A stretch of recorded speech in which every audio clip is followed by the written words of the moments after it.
on a tout organisé pour.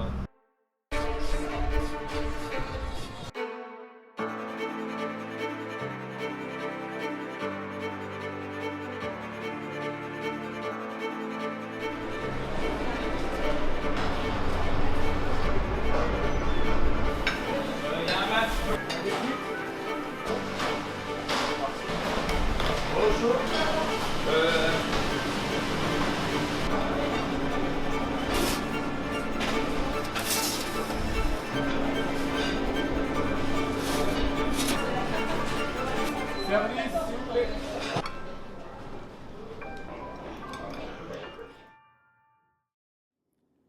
Les amis, bienvenue sur ce nouvel épisode, Le Cube. On est le premier épisode de cette saison, donc la saison 1. Il y aura 12 épisodes en tout. Aujourd'hui, je reçois Arthur Dodd. On est au chalet La Toura, au Panneau Bar, aux Deux Alpes. Arthur va se présenter. Il va nous parler de son entreprise, du groupe qu'il gère, qu'il est devenu maintenant PDG. Donc j'ai vu que tu donnais pas trop d'interviews. Tu vas pouvoir te présenter brièvement qui tu es.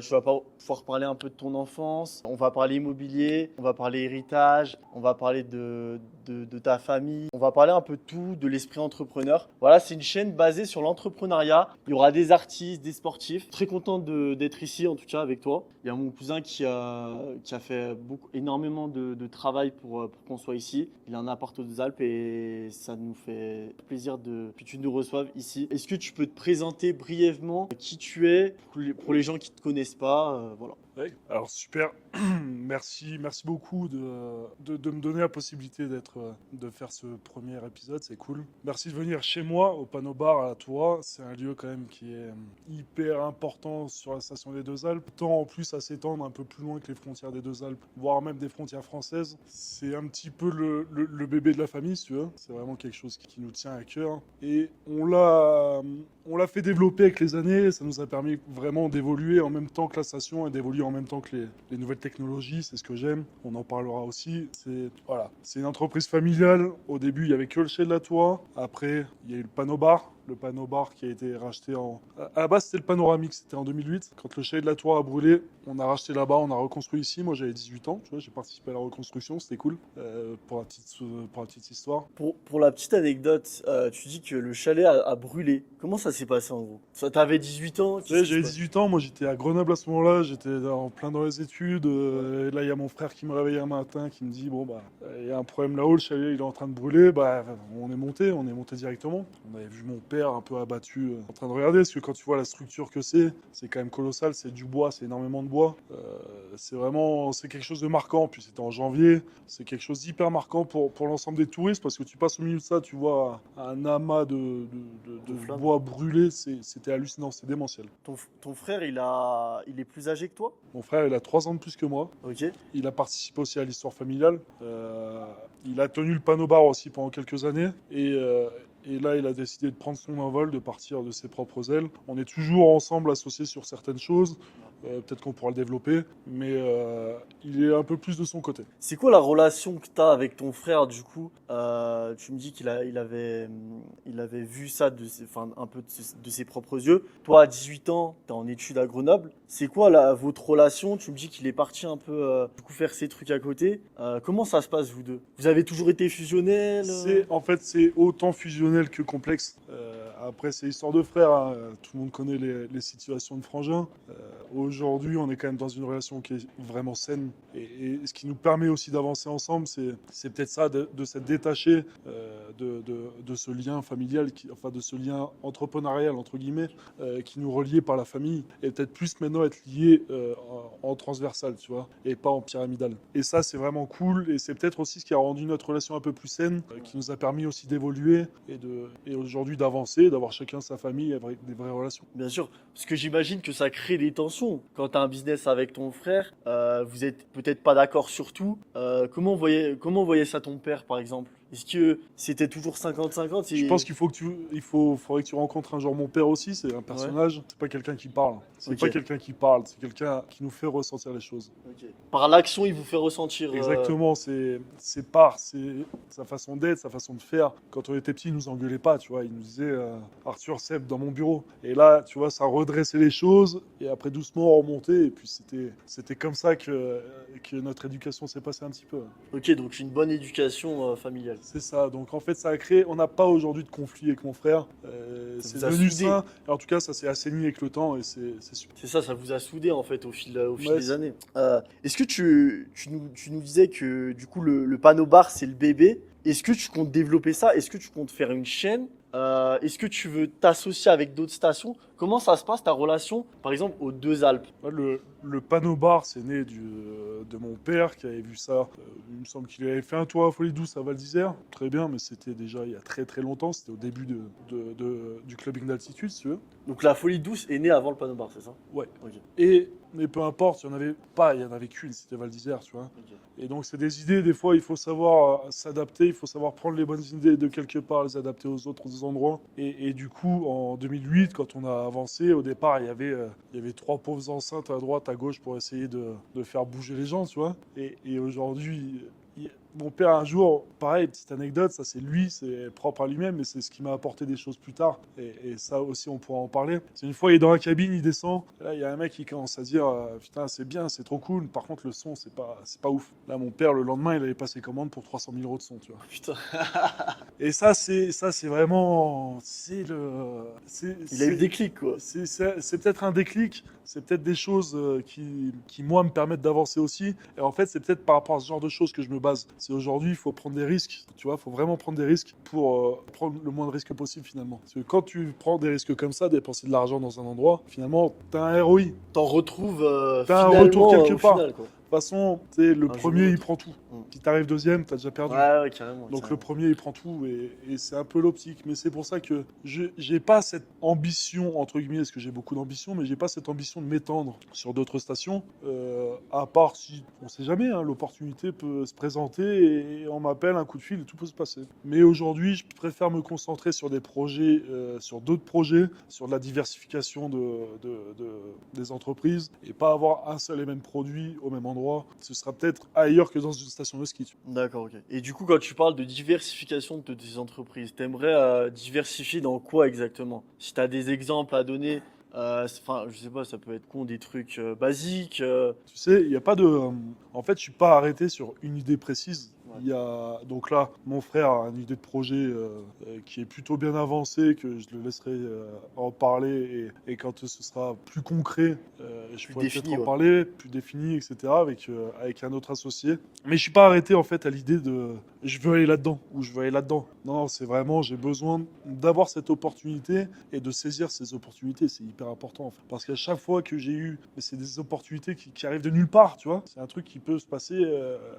Tu bois un canon, tu bois l'apéro avec une personne lambda, tu te dis ah ce serait peut-être à toi de faire ça. Et là en fait tu cogites toute la nuit, et le lendemain tu as répondu à l'appel d'offres et bim t'as le bébé. Toi, en fait, tu vis sur les opportunités. C'est exactement C'est- ça. En fait, c'est comme ça que j'ai construit ma vie, c'est comme ça que j'avance. Peut-être que demain, je vais avoir un projet en tête béton, je vais me dire, ah ouais, là, il faut y aller. J'ai aussi un projet en tête pour un autre restaurant sur la station, mais pareil, le sujet, il viendra dans les 3 prochaines années. Ça sert à rien d'en parler. Ouais. Mais c'est vraiment l'opportunité. Si demain, on me dit, bah, il faut ouvrir une station de lavage, j'ouvrirai une station de lavage. D'accord. C'est les opportunités qui se présentent qui fait que je les saisis ou non. Est-ce que toi, quand justement tu as des opportunités comme ça, comment tu fonctionnes, comment tu agis? Est-ce que tu es seul dans ta bulle ou est-ce que tu vas justement t'associer? Est-ce que tu vas en parler?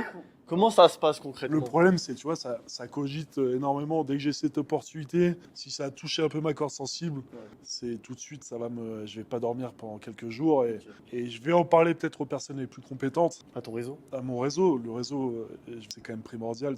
C'est ce qui nous fait avancer. C'est ce réseau aussi là qui te donne des possibilités, d'opportunités, tu vois. Le fait de déléguer aussi. Et donc, en fait, voilà, j'en parle autour, je vois est-ce qu'il n'y a pas des atomes crochus avec d'autres gens, peut-être que ça peut matcher, c'est le cas pour mon autre restaurant que j'ai récupéré sur la Fée, où je savais que tout seul, c'était très difficile parce que, étant ici, je pouvais pas non plus partir dans tous les sens là-bas. J'avais besoin aussi d'appui, de soutien. Ouais. Et aujourd'hui, on a fait 2 ans. Et là, on est parti pour 22 ans. C'est génial. Ok, c'est lourd. C'est comme ça qu'on avance. C'est lourd. Aujourd'hui, il y a des restaurants de luxe qui se font. Donc les restaurants festifs, je sais pas si tu en as entendu parler.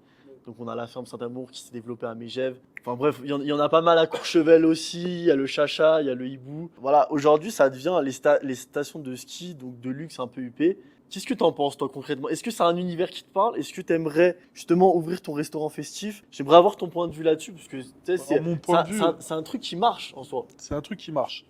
Alors déjà, j'ai un copain à moi qui est en train de monter un établissement qui ressemble à ça sur la station. Ça va s'appeler Monsieur K. Ça va être un truc hyper stylé. Je suis rentré dedans. Franchement, ça Avec fait ton du groupe? bien.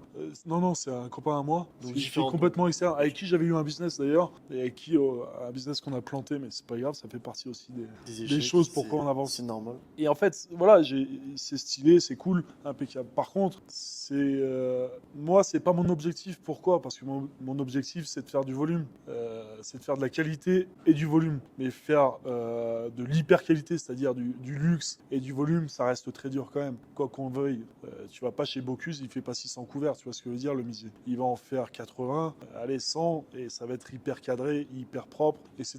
Par contre, on marche notre leitmotiv, tout le monde sait ce que c'est. Le leitmotiv, c'est forcément c'est réussir, mais c'est aussi gagner de l'argent quand même. Bien sûr. Donc, ce que je cherche, c'est de trouver le juste milieu entre la qualité et la rentabilité. Et malheureusement, aujourd'hui, je ne trouve pas cette rentabilité sur de l'hyper luxe. En tout cas, aux Deux Alpes, il n'y a pas la clientèle pour faire ça. Tu vois, c'est sûr, à Courchevel, Megève, ouais, t'as tous les milliardaires qui y vont, tous les multimillionnaires. Ici, c'est pas la même clientèle. Et puis c'est une clientèle qui est complètement différente, qui est plus festive, qui est plus ouais, c'est du bon vivant. C'est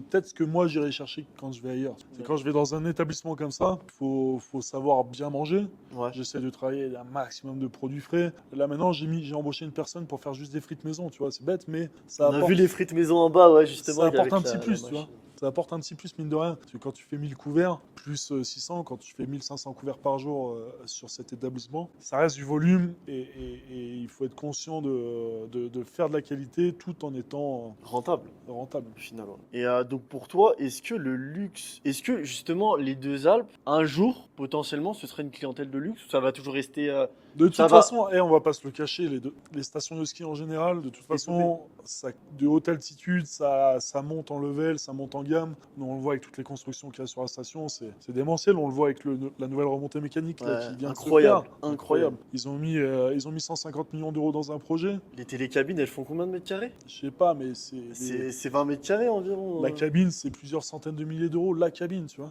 Et donc, juste avec ça, tu sais qu'on va passer un cap quand même, on va se développer. Je pense pas qu'on ira au stade de Courchevel-Megève, Ouais. parce qu'il faut aussi plusieurs modèles différents. Plusieurs tu vois. différents. Ouais. Si on se ressemble tous, après, Les gens vont plus savoir où aller. exactement. Toi, tu sais, quand tu as envie de manger ça, quand, je sais pas, tu es à Lyon, tu as envie de manger, tu as envie de bien manger, Tu vas à Bocuse. tu veux un gastro, tu veux un fast-food. Enfin, voilà, il faut avoir plusieurs offres différentes.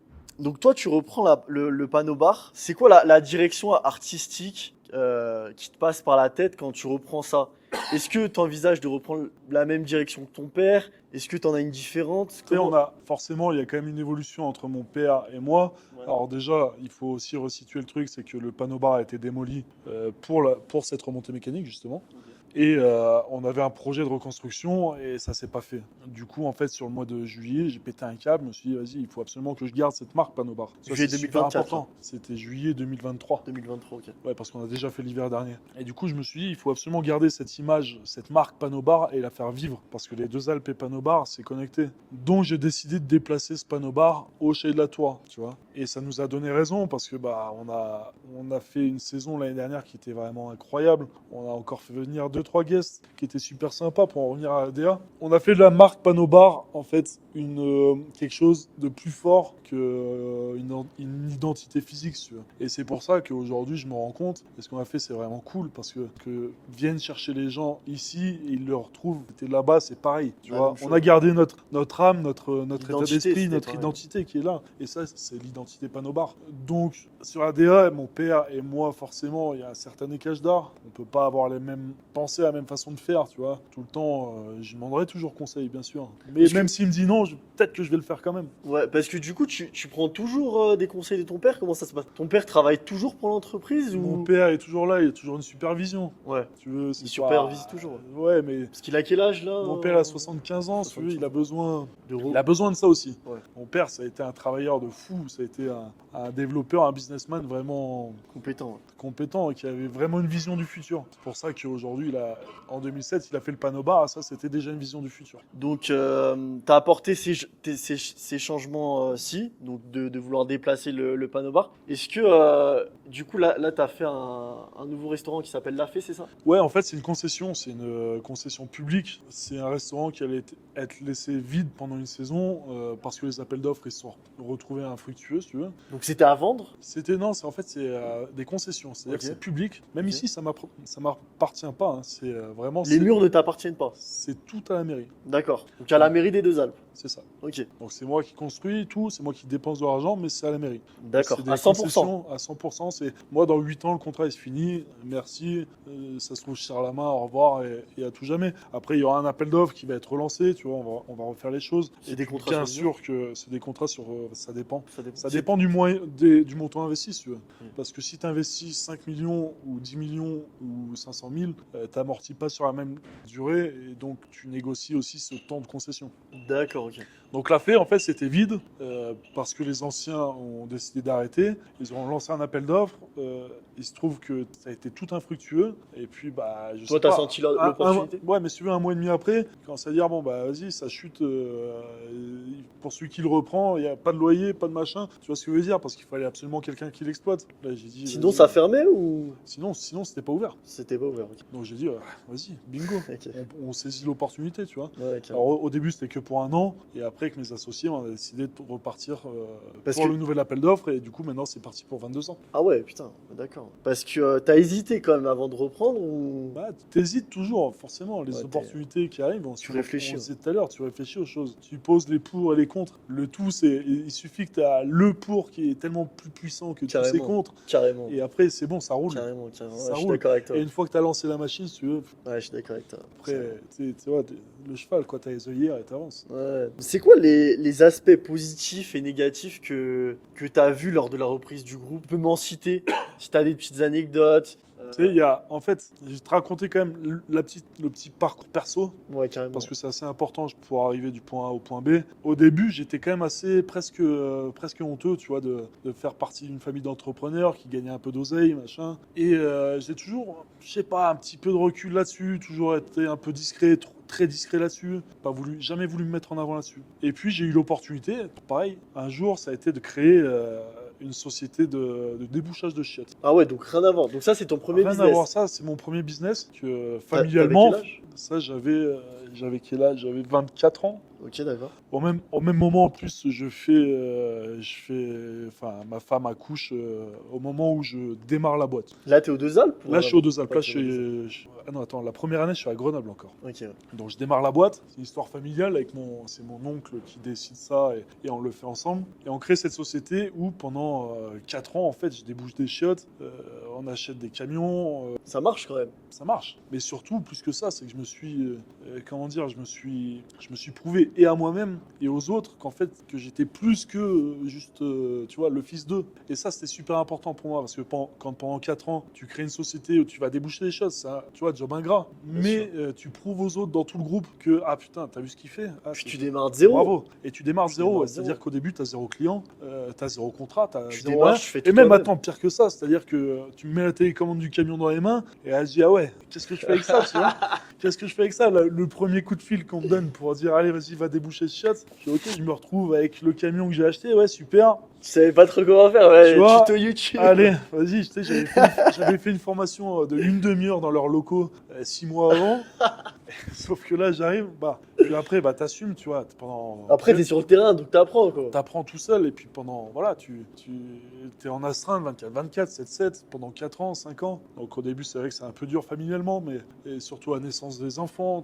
Mais bon, ça a permis quand même un vrai développement personnel. Je me suis affranchi de toutes les hontes, entre guillemets, que je pouvais avoir par rapport à ça. Et en fait, maintenant, je considère que j'ai cette légitimité parce que T'as traversé, j'ai traversé t'as quand fait la même. traversée du désert. J'ai fait cette traversée-là qui est hyper importante pour tout le monde et pour trouver en fait cette confiance Ça, en soi. Donc c'est pour ça qu'aujourd'hui j'ai fierté d'être ici. Je suis plus aussi je suis moins en retrait qu'avant. Je suis plus En avant. en avant. J'ai plus de confiance en moi et pour avancer, pour faire les choses. Tu vois, maintenant c'est complètement différent de ce qu'il y avait avant que je crée cette entreprise-là. Mais c'est fou de se dire quand même que PDG d'un groupe comme ça, parce que tu l'as repris à 28 ans du coup. Tu sais, c'est tout un groupe. C'est un groupe qui est divisé en deux. T'as mon père et t'as mon oncle. Ouais. Et t'as toutes des parties travaux publics, restauration, un peu hôtellerie et immobilier. Beaucoup de choses diverses. Donc aujourd'hui, c'est pas vraiment PDG. Hein. Je suis directeur général. PDG, c'est mon père. C'est ton père. Donc après, il y a mon oncle qui gère une partie, moi qui gère l'autre maintenant, parce que mon père est quand même vachement plus âgé par la force des choses. Et ça avance. Et voilà, c'est grâce à ce que j'ai fait avant que je me dis que maintenant, aujourd'hui, je suis légitime à faire ça. Et puis, ça reste un groupe où on gère aujourd'hui, donc surtout, qui est très saisonnier. Hein, donc c'est beaucoup l'hiver, moi que je travaille énormément l'hiver, où c'est tous les jours à fond, etc. Mais on essaye d'avancer en même temps que les technologies, on essaye d'avancer Ouais, en même tiens. temps que beaucoup. Vous adaptez en fait au final. On s'adapte énormément. Et de toute façon, si tu t'adaptes pas, tu n'y arrives pas. J'ai vu qu'il y avait une belle cohésion dans le groupe. J'ai parlé à la personne de la dame, je crois que c'était le responsable. Cyril. Ouais, Cyril. Ouais, responsable. Ouais. Et Ouais, En fait, on travaille avec Cyril et Caro déjà quelques années depuis Covid, et on a essayé de créer ensemble une atmosphère dans notre travail, dans tout, où on est plus familial. C'est très familial malgré le nombre qu'on est de bosser dans un restaurant, tu vois. Mais c'est très important pour nous d'avoir une vraie relation de confiance avec tout le monde. Surtout, tu sais, le job saisonnier, c'est très compliqué parce que c'est des grosses horaires, c'est des grosses amplitudes. Ouais, et d'horaires. puis les gens ils préfèrent faire la fête aussi maintenant, tu vois. J'ai C'est vu, il y en important avait pour le qui saisonnier de faire la parlaient, fête. Mais le tout, c'est d'être normal, de faire la fête et de savoir travailler le lendemain, etc. Et on a instauré quelque chose quand même dans cette société-là qui est démentiel. Là, c'est la première fois depuis ces années que j'arrive à avoir une cohésion d'équipe, une cohésion de groupe qui est comme ça. Parce qu'avant, comment tu gérais du coup? C'était Avant, différent. Tu sais, j'ai des anecdotes, mais des trucs, les mecs ils se levaient, ils mettaient des coups de couteau dans la télé, mais ça c'était des gens qui travaillaient pour moi. Putain, Enfin, il y a des trucs, ils se prenaient pour bélier dans le four, tête bélier dans le four pour casser le four. Enfin, il y a des choses qu'on vit qui ne sont pas tellement normales. Et chaque année, je me dis que je vais prendre un livre et que je vais écrire ce qui se passe. Tu vois. Et chaque année, on oublie. Et puis en fait, on oublie les mauvaises choses et des trucs et puis comme après, ça. ça fait des anecdotes et tu Il y en peux a en parler. 1 million, tu vois, mais J'avoue. on va pas tout. C'est impossible de toutes les raconter. Carrément, mais du coup, en termes d'employés, de logistique, combien vous êtes à peu près? Comment tu gères tout ça? Parce que du coup, tu as des responsables, tu délègues tout. Alors, vraiment, je délègue un maximum parce qu'il faut faire en fonction aussi des compétences de chacun. Je sais que j'ai Cyril et Caro qui ont des compétences en restauration qui sont hallucinantes. Et c'est exactement ce que moi j'aime, comment eux ils font, tu vois. Donc en fait, je me repose un peu sur eux avec aussi mes idées, mes envies. Des fois, je suis un peu même dur à leur dire putain, je veux ça en place pour demain. Et par magie, c'est tout le temps fait. Alors, c'est pas de la magie. Je sais que derrière, c'est pas de la magie. Parce que tu peux compter sur eux en fait. Mais je peux compter sur eux. C'est juste C'est tes bras incroyable droits. de Bras pouvoir droit et bras compter gauche. sur ces personnes. Ouais, sans eux aujourd'hui, je sais pas. Je sais que je trouverai d'autres solutions parce que c'est comme ça qu'on avance. Mais je suis tellement content d'avoir ces équipes à mes côtés. C'est cool. Carrément. Sur combien de domaines d'activité tu as développé tes investissements? Tout à l'heure, on parlait de rachat d'appartements pour justement tes salariés. Comment tu gères tout ça? Parce que c'est un autre business en parallèle. Ouais. En fait, l'immobilier, aujourd'hui, je le fais pas vraiment par volonté d'investir dans l'immobilier. C'est vraiment quelque chose. On est en station de ski pour les saisonniers. Il faut qu'on loge nos saisonniers. Et pour ça, en fait, il n'y a plus de logements vacants. Du coup, tu es obligé d'acheter des appartements. Alors, dans une certaine logique, tu les loues, ça s'équilibre. Donc, par défaut, au bout de 15 ans, tu as fait ton investissement immobilier. fait. Mais c'est pas vraiment ça qu'on cherche en fait. On le fait là vraiment. En plus, le prix de l'immobilier est de plus en plus cher. Ça devient de plus en plus démentiel de trouver un truc en station. On le fait, on essaie de trouver la bonne opportunité. Si on voit que ça passe en dessous d'un certain prix du mètre carré, bah t'hésites pas, t'y vas. Mais je préférerais dépenser de l'argent dans autre chose, tu vois. Je parle pas à titre perso, je parle vraiment dans de l'investissement pour autre chose. Bien sûr, bien sûr. Et t'aimerais investir dans quoi si jamais t'aimerais... Je te dis, c'est l'opportunité qui L'opportunité, arrivera ouais, et qui prédominera mes envies. Est-ce que tu as une pression par rapport à ton entourage? Est-ce que t'as déjà fait des burn-out? Est-ce que tu as... C'est Non. ça, non. Ouais. Non, mais c'est juste la pression, moi, c'est... En fait, je pense la subir, la pression, mais je la Ouais. ressens pas. Ça, c'est quelque chose qui est vraiment bien, qui est plus, mais qui peut être aussi maléfique, si tu veux. Parce que ça se compense différemment, cette pression. Tu vois, je ressens pas, j'ai pas cette boule au ventre, forcément, sur l'ouverture, j'ai pas ce truc-là Ouais. qui fait que j'ai peur. Ok. Par contre, ça ressort par, je te dis des conneries, hein, mais ça ressort par un bouton de fièvre, ça ressort par des choses comme ça. T'arrives pas à dormir, Je suis très. tu dors mal. Après, ça, je dors mal, mais alors, je dors très bien jusqu'à 4h du matin. Ok. Ok, vois d'accord, j'ai compris ce que tu voulais dire. Ouais. C'est quoi, si tu devrais donner des conseils, des tips pour les gens qui nous regardent, qui vont regarder cette vidéo, ce serait quoi?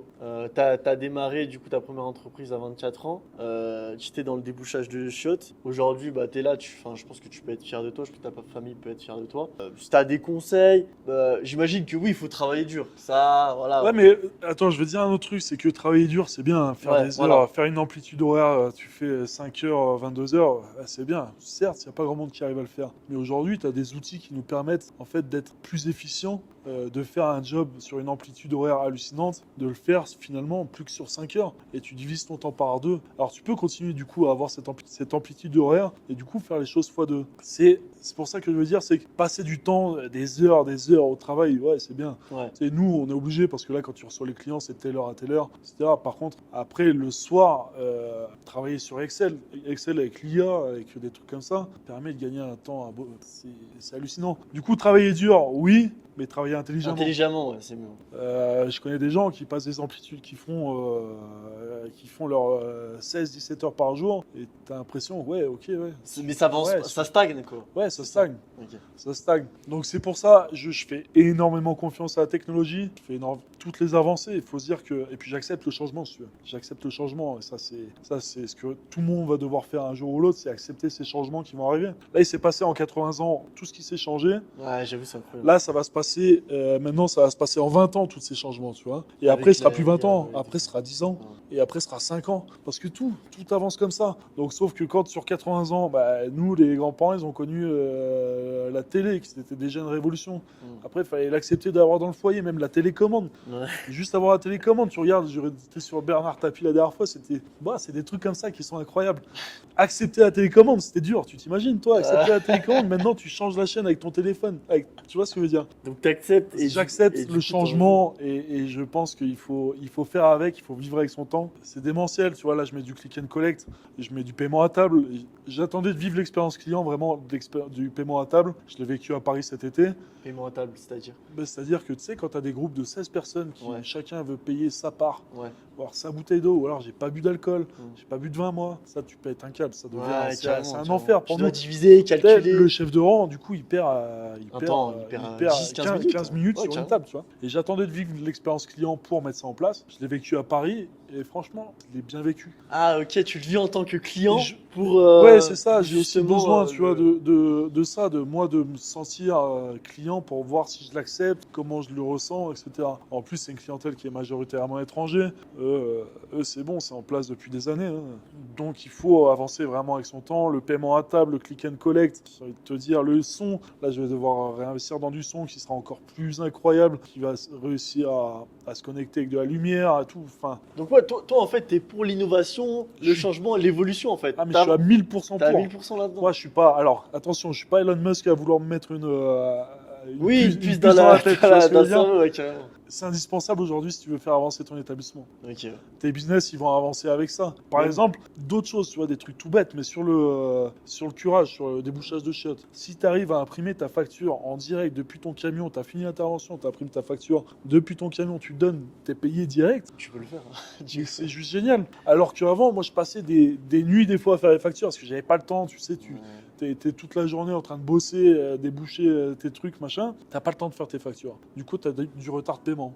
En plus, après, les clients, ils oublient de te payer, etc. Du coup, ça fait un décalage de trésor qui est hallucinant. Cette technologie, ça te permet, en fait, de pas avoir de décalage de trésor et donc de pouvoir avancer encore plus parce que la trésor, c'est le nerf de la guerre. On va finir sur. Est-ce que toi, tu penses, tu as une idée sur le réchauffement climatique? Est-ce que ça va se passer dans combien d'années? Est-ce que toi, tu crois justement un peu aux robots, tout ça? Est-ce que tu te verrais justement avoir des robots à la place des salariés? Mais tu veux que je te montre le devis ou pas? Non, est-ce que tu as fait des robots Bien Tesla? sûr, j'ai des. C'est quoi, j'étais. Non, c'est pas Tesla, je me rappelle plus exactement de Non, la mais c'est société. des robots. Mais j'étais qui à sont- Equipotel. J'étais à Equipotel, donc c'est un gros salon de la restauration et de l'hôtellerie à Paris. Ok. Et là, partout, t'as des robots qui se baladent et tout. Je dis, mais moi, je veux ça, moi, tu vois. Et parce que tu as vu les. Mais en fait, je le veux pas pour supprimer l'humain. Je le veux pour faciliter la tâche à l'humain. Tu vois, c'est complètement différent. C'est-à-dire que ce sera l'humain, il va débarrasser le plateau, il va mettre sur le robot. Et le robot, il l'emmènera ensuite à la plonge. Du coup, il portera plus ses charges lourdes. Donc, la robotique, moi, je suis à 1000% pour, comme l'IA, comme tout. Mais pour décharger l'humain, attention. Pas pour le supprimer. Et tu me parles de changement climatique. Ouais. Le changement climatique, il est là, il faut pas le nier.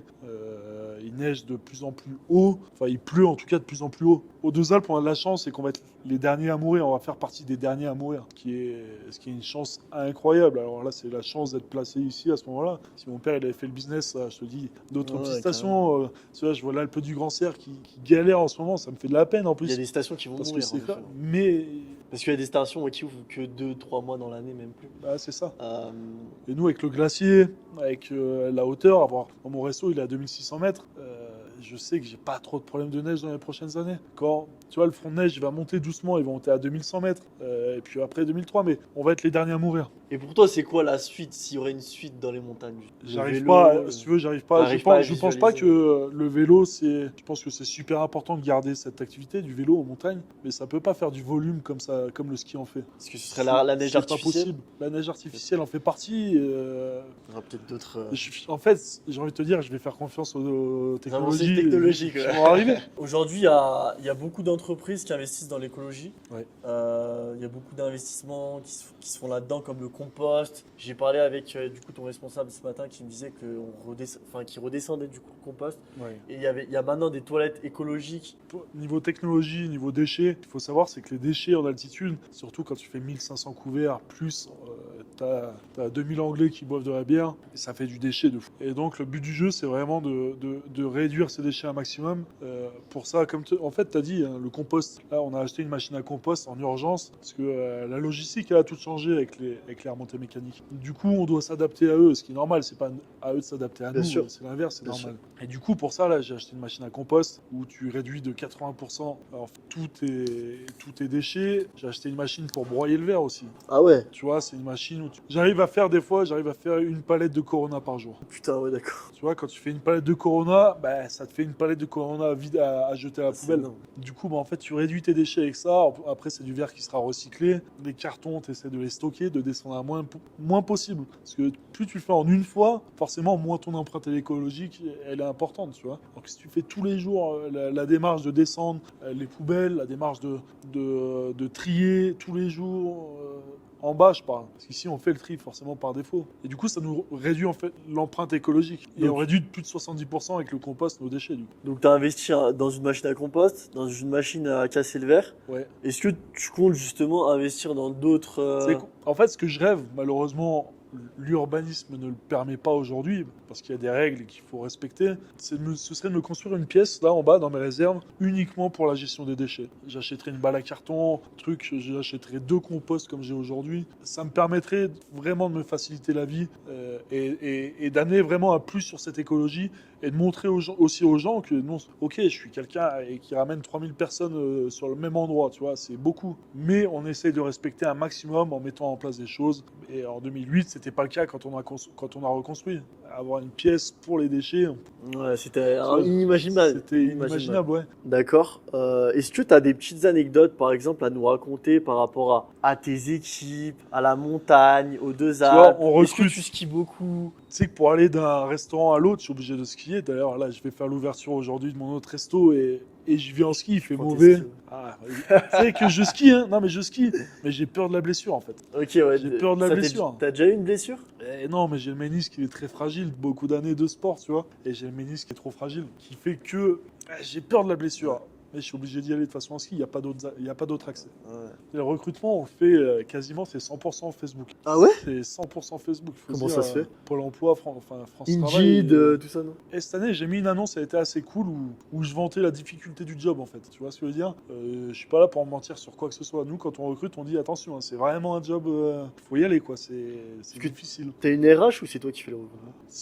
On le fait en parallèle avec Caro. Ok, d'accord. Tu vois, Donc c'est vous ce deux bras qui droit, gérez. ce fameux. Et- Et Caro, elle a cette faculté aussi. En fait, on pose des questions sur cette offre aussi. On dit, quand je dis donne-moi une qualité et un défaut, je m'en fous de ta qualité, je m'en fous de ton défaut. Je veux juste savoir si déjà tu réponds à ma première question. C'est tout. Ok, ouais, d'accord. Tu vois ce que je veux j'ai dire? compris, Et en fait, je fais un tri des CV comme ça. T'as pas répondu à ma question, vas-y, bah tant pis pour toi. Et en fait, c'est la première saison qu'on fait un petit peu ça. On est 40 en staff. Ah oui, c'est la première saison où du coup tu m'as dit que c'était c'est c'était un incroyable. bon, ouais, c'était un bon C'est management. incroyable.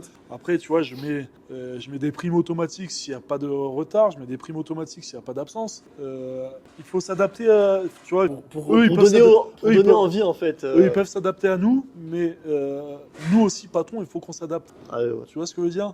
En fait, c'est un 1+1, c'est pas un 1 contre 1. Et je pense qu'il faut qu'on se rende compte aussi qu'en 2025, on peut plus avoir cette distance. Déjà, si tu veux, dans la vie en général, on se rend compte qu'il y a des trop gros écarts qui sont en train de se créer. Alors, si toi aussi au travail, tu crées ces écarts, après, tu n'y arriveras plus. Ton business, il va tomber. C'est Je pas vois ce que possible. tu veux dire. Donc, je suis vraiment là pour essayer de faire du. On est tous ensemble, on est tous dans la même machine. Comment- C'est eux qui mettent le charbon, tu vois, c'est moi qui est le volant. Qui drive, ouais. Mais voilà. Et du coup, comment ça se passe le management de tes équipes? Comment tu vas différencier quelqu'un qui a envie et quelqu'un qui n'a pas envie? Est-ce que c'est par rapport au ton, par rapport au sourire? Mais par déjà, si t'as le sourire le matin, Ouais. si Si t'arrives, t'es content d'arriver, si tu viens en t'arrives, tu avance. tires la gueule, j'ai envie de te dire, Viens je pas, sais quoi. très bien, tu vois, ton mindset, il est pas au top du top. Quand je vois ici tout le monde, puis hier, regarde, hier je regardais une vidéo où il est dans un avion, le mec, il commence à partir en fou rire, et là il filme, il y a tout l'avion qui part en fou rire. Tu vois ce que je veux dire? Mais c'est magnifique cette vidéo. Et c'est comme il y a une IA qui est sortie où en gros, tu peux appeler un numéro et en gros, c'est un rire au téléphone et au bout Ah de ouais. 2 minutes, ça te fait rire. Et Voilà. en fait, t'es obligé de rigoler au bout d'un moment. Et donc, en fait, c'est communicatif, tu vois, la bonne humeur. Le sourire. est Attention, il y a très des gens, ils important. sont pas nés avec le sourire. Mon père, il est pas né avec le sourire, mais un truc de fou, hein. Du coup, c'est Pierre, tu difficile. le crois, c'est l'impression, c'est le grizzly qui est sorti de sa montagne et qui a envie de te mettre un coup de griffe. Mais tu vois, c'est quand même communicatif quand tu as vraiment une équipe qui sourit, qui est heureuse, et voilà, ça se transmet de personne en personne. Tu vois, si on fait du renfort, il y a des gens qui arrivent, qui voient l'ambiance ici, c'est incroyable.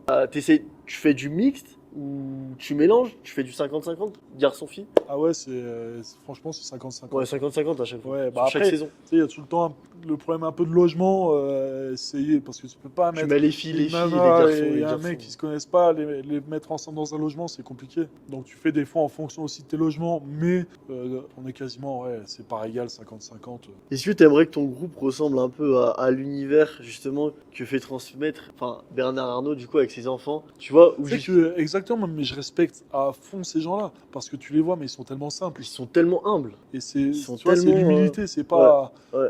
Je connais des gens, ils ont 1 million de fois moins que ces gens-là. Ouais, ouais. Et enfin, tu vois ce que je veux dire? Carrément. C'est qu'ils ont créé un empire. Alors là, il y a Musk, il est en train de passer Oui, par-dessus mais après, tout, il est en train de Metz, tout c'est- exploser. Metz, c'est autre chose. Metz, c'est à part. Mais n'empêche qu'ils ont créé un empire qui est hallucinant. Alors, il y a des choses qui sont à discuter, comme tout, tu vois. Mais la passation qui se fait avec les enfants, Bien sûr. t'entends pas parler des enfants. Non, Tu vois ce que je veux dire? non. T'as juste un mec sur les réseaux sociaux qui a fait semblant d'être le fils, mais tout ça pour faire le buzz. Et, Ouais, je tu l'ai vois, vu, ce mec, en ouais. boîte de nuit, you know who I am, ouais. Ouais, ouais. Tu vois ce que je veux dire? Du coup, ça en revient à la famille, et ça, on n'en a pas beaucoup parlé. Donc la famille, j'ai créé la société, la première, en même temps que j'ai créé mon T'as eu mon ton fils. premier enfant. Ouais. Parce que t'as Et- combien d'enfants du coup? J'ai 2 enfants. T'as 2 enfants. J'ai 2 enfants et c'est super important pour moi de passer du temps avec, tu vois. Avant, moi j'ai grandi dans une génération où mon père il passait du temps au travail, comme on disait. Bon, maintenant on est facilité par l'IA. Avant, les parents c'était pas ça, ils charbonnaient matin, voyais soir, pas. tu les Ouais, vois bien pas. sûr. En plus, tout le temps tu sors, tu veux boire ta bière, tu vois, après le travail, sauf que c'est 22 h, ton gosse il est couché. Donc t'as Moi, je dis vécu. pas ça du tout. Attention, et même je respecte tout ce qu'a fait mon père. Attention à ça. Et j'ai Bien sûr. aucune rancœur envers le travail qu'il a accompli. Au contraire même, parce que c'est grâce à ça aujourd'hui qu'il y a quelque chose, qui a une base qui est tellement solide et qui nous permet encore d'avancer. Donc je respecte tout ça, mais moi j'ai pas envie de reproduire ce schéma avec mes enfants. Bien sûr. Moi c'est super important de les voir grandir, de passer du temps avec, de leur inculquer des choses aussi. Et tu vois, on travaille énormément sur 5 mois. Sur 5 mois, c'est tous les jours, non-stop, où c'est intense. Parce que tous les jours, c'est du sport de haut niveau, hein, vraiment. Quand tu as les 2000 Anglais qui arrivent, qu'il faut réussir à contenir, à régler les problèmes, parce que tous les jours, tu as des problèmes. Et je parle des problèmes techniques, humains, administratifs, tu vois. Bon, 5 mois hyper intenses. Et après, j'ai quand même le reste de l'année. Or, je travaille, tu vois. Parce que, en fait, ma vie, c'est un travail. Donc, tu travailles, tu es tout le temps là à réfléchir, juste pour clôturer un bilan d'un truc comme ça prend énormément de temps avec des autres sociétés. Donc tu travailles tout le temps, tu es tout le temps dans cette vie entrepreneuriale, et même quand tu es en vacances d'ailleurs, tu travailles, parce que c'est notre T'as vie. pas le choix en fait. C'est la vie qu'on a choisie, mais Ouais, c'est bien même sûr. pas que j'ai pas le choix, c'est que ça me plaît. Mais par contre, je peux être en vacances, travailler, être avec mes enfants. En fait, le travail, tout le monde sait ce que c'est maintenant, c'est le téléphone. Travailler, ça rend heureux, les gars, attention, c'est très important. Et en plus, c'est contagieux. Ouais. Et du coup, enfin, là, du coup, t'as eu 2 enfants. Est-ce que t'aimerais justement qu'ils reprennent la main-d'œuvre? Ou t'es C'est- pas sûr de ça? Ou est-ce que ce sera justement Ils par feront- rapport à eux, ce sera. Écoute, ils feront exactement ce qu'ils qu'ils ont veulent, envie. ouais. Franchement, aujourd'hui, on essaye de. Tu vois, mon père, il a fait en sorte que je puisse bien vivre, puis vivre correctement. Il a réussi. Moi aussi, je veux reproduire ce même schéma. À tes enfants. Tu vois ce que je veux dire? Et c'est le leitmotiv finalement de la vie. Hein. C'est que tes enfants ils soient heureux et qu'il n'y ait pas de problème. Donc, s'il veut vivre à Whistler ou j'en sais rien, à Sydney, il fera comme il veut, c'est pas le problème. Moi, tout ce que je veux, c'est leur Qu'ils soient apporter le heureux. maximum de base. Ça, Mais tu vois, il y a un truc super important aussi, c'est on dit que l'expérience ça ne se transmet pas, mais c'est tellement faux. c'est faux. En fait, C'est il faut faux. juste réussir C'est faux. à l'entendre de la bonne façon. Tu vois, l'expérience ça se transmet. Ouais. Je pense qu'il Je faut le sais comprendre que- surtout. Tu sais, c'est quoi l'expérience la plus importante que m'a dit mon père? Enfin, pas que m'a dit, que m'a fait L'expérience de la vie. comprendre mon père, c'est que pour ne pas prendre de risques, il faut prendre des risques. Parce qu'en fait, il faut sans cesse être le premier sur tout. Et donc c'est comme ça, parce que si tu te laisses aller, que tu fais rien, que tu mets pas d'innovation dans ton business, que tu mets pas d'argent dans ton business, que tu te laisses aller, et ben il y en a un, t'inquiète, qui arrive, et il est prêt, hein, Ouais. il est prêt à être là, et Il arrive avec il va te le passer pied de devant. biche. Ouais. Donc en fait, pour pas prendre de risques, il faut prendre des Il risques. faut prendre des risques. C'est clair et net. Et c'est comme ça, j'ai planté une affaire déjà. Je pense que j'étais pas allé trop loin dans le business plan, dans le business model que je voulais faire. Tu vois, T'étais pas à fond, j'avais une identité que je trouve qui était trop bien. mais t'étais pas à 100% dedans. Mais je trouve qu'on n'a pas assez accentué le truc. Ouais. Et peut-être que c'est à cause de ça qu'on n'a pas réussi, que le business, alors, il a planté, c'était un restaurant, tu vois, mais Mais après, ça a fait partie de tes échecs et du coup, enfin, ça t'a fait relever du coup. ouais, ça fait partie des échecs. Et les échecs, il y en a plus d'un. Hein. Mais il faut savoir les accepter. En fait, il faut Ouais. savoir réfléchir en fonction. Bah, en fait, il faut savoir surtout rebondir après cet échec. Il faut savoir se remettre en question, je Ouais. dirais, tu vois. Surtout, ouais. La remise en question, c'est bon. Parce que ceux qui ont beaucoup d'ego n'arrivent pas à se remettre en question. Et du coup, perdent un peu cette C'est notion ça. de. Et pourtant, j'ai beaucoup d'ego. Hein. J'en ai énormément aussi. Ouais. J'adore. Tu vois, j'adore qu'on pour me le flatte. vivre, c'est vrai que toi, tu vois. J'adore qu'on me flatte, j'adore ça, etc. Ouais. Bon, tu sais quoi, on va me faire une réflexion, dire. Ouais, pareil. Et après, par Pareil, contre, je te jure, c'est pareil. ça va maturer. Mais après, du coup, je réfléchis, je dis, ouais, c'est bon. C'est clair. Arthur, C'est clair. merci de nous avoir reçus au Chalet La Toura, au Panobar. Ça a été un plaisir d'échanger avec toi. Bah, merci à toi. C'était le premier épisode de Le Cube. Merci à tous de nous avoir suivis. N'hésitez pas à vous abonner, à liker. Et on se retrouve très bientôt pour une nouvelle vidéo. Si tu as un petit message à passer à nos téléspectateurs. Voilà. Ciao les gars, merci Walter.